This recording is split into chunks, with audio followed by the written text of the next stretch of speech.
नमस्कार मित्रों, मैं रश्मि कुशवाहा अपने YouTube चैनल में आप सभी का स्वागत करती हूँ। आज हम माधवराव सप्रे की कहानी एक टोकरी भर मिट्टी का वाचन करेंगे। आइए शुरू करते हैं। किसी श्रीमान जमींदार के महल के पास एक गरीब अनाथ विधवा की झोपड़ी थी। जमींदार साहब को अपने महल का अहाता उस झोपड़ी तक बढ़ाने की इच्छा हुई। विधवा से बहुतेरा कहा कि अपनी झोपड़ी हटा ले, पर वह तो कई जमाने से वहीं बसी थी। उसका प्रिय पति और इकलौता पुत्र भी उसी झोपड़ी में मर गया था। पतोहू भी एक 5 बरस की कन्या को छोड़कर चल बसी थी। अब यही उसकी पोती इस वृद्ध काल में एकमात्र आधार थी। जब उसे अपनी पूर्व स्थिति की याद आ जाती तो मारे दुख के फूट फूट कर रोने लगती थी। और जब से उसने अपने श्रीमान पड़ोसी की इच्छा का हाल सुना, तब से वह मृतप्राय हो गई थी। उस झोपड़ी में उसका मन लग गया था कि बिना मरे वहां से वह निकलना नहीं चाहती थी। श्रीमान ने सब प्रयत्न निष्फल हुए। तब वे अपनी जमींदारी चाल चलने लगी। बाल की खाल निकालने वाले वकीलों की थैली गरम कर उन्होंने अदालत से झोपड़ी पर अपना कब्जा करा लिया और विधवा को वहां से निकाल दिया। बेचारी अनाथ तो थी ही, आस पड़ोस में जाकर कहीं रहने लगी। एक दिन श्रीमान उस झोपड़ी के आसपास टहल रहे थे और लोगों को काम बतला रहे थे कि वह विधवा हाथ में एक टोकरी लेकर वहां पहुंची।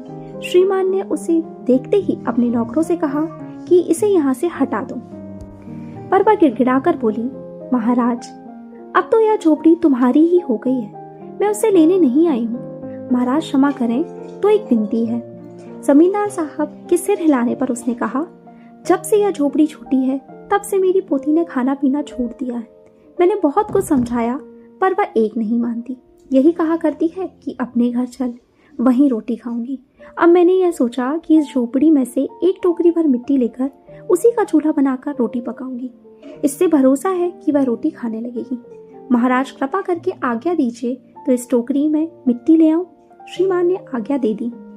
विधवा झोपड़ी के भीतर गई। वहां जाते ही उसे पुरानी बातों का स्मरण हुआ और उसकी आंखों से आंसू की धारा बहने लगी। अपने आंतरिक दुख को किसी तरह संभाल कर उसने अपनी टोकरी मिट्टी से भर ली और हाथ से उठाकर बाहर ले आई।